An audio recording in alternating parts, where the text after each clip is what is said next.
Hey, this is Ryan Jones with serverlessguru. In this video, we're going to be covering the Firebase Realtime Database, and we're going to look at the documentation, talk a little bit about the services that it offers, and kind of get a feel for what that actually means. So let's go ahead and jump in.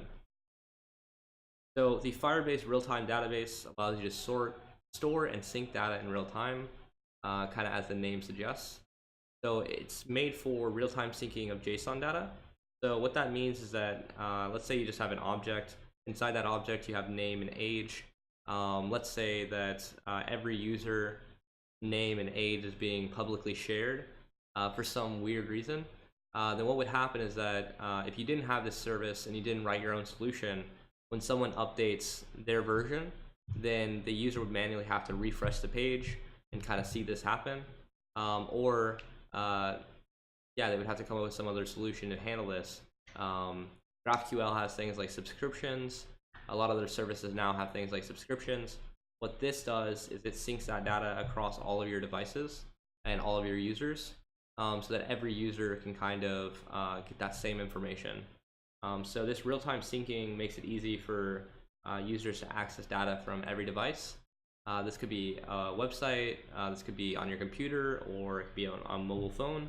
A good way to think about this is, let's take something like Google Documents, and let's say you're working on a team and your company and your CEO is asking you to basically go through this document and make updates, and then somebody else from your team is also making updates. What this would allow you to do is share the different changes across those different devices, so that everybody's working on the same thing and not overlapping.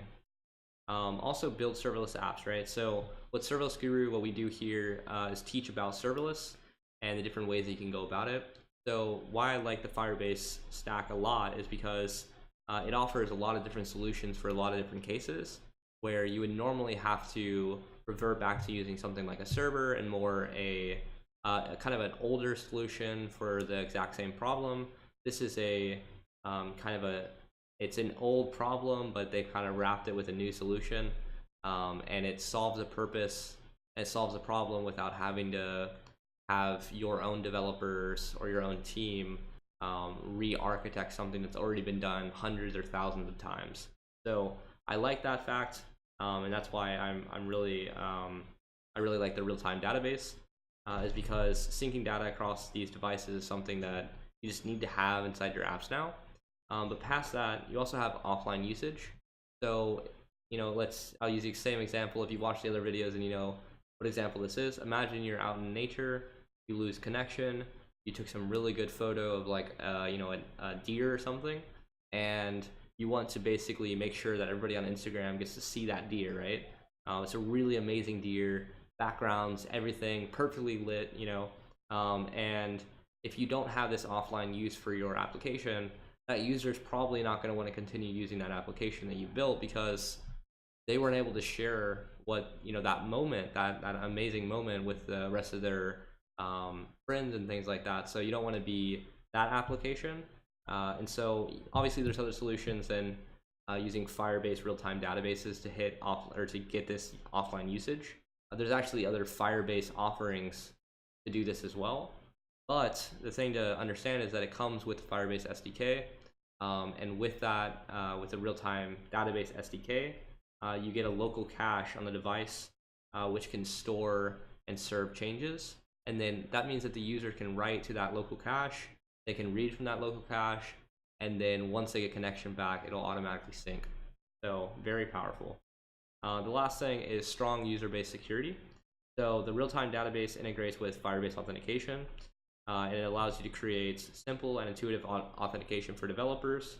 And you can also use declarative security models to allow access based on the user identity. So Sally wants to access her photos, but we don't want Sally to access Cassandra's photos. And so what we do is we lock Sally down to only Sally's photos, and we can do that by using the declarative security model. And it allows access based on user identity or with pattern matching on the data. So yeah, so basically security, offline support, it's serverless, it basically syncs across devices in real time, and it's for JSON data. So basically think of it like NoSQL. And yeah, that pretty much covers what real-time database is.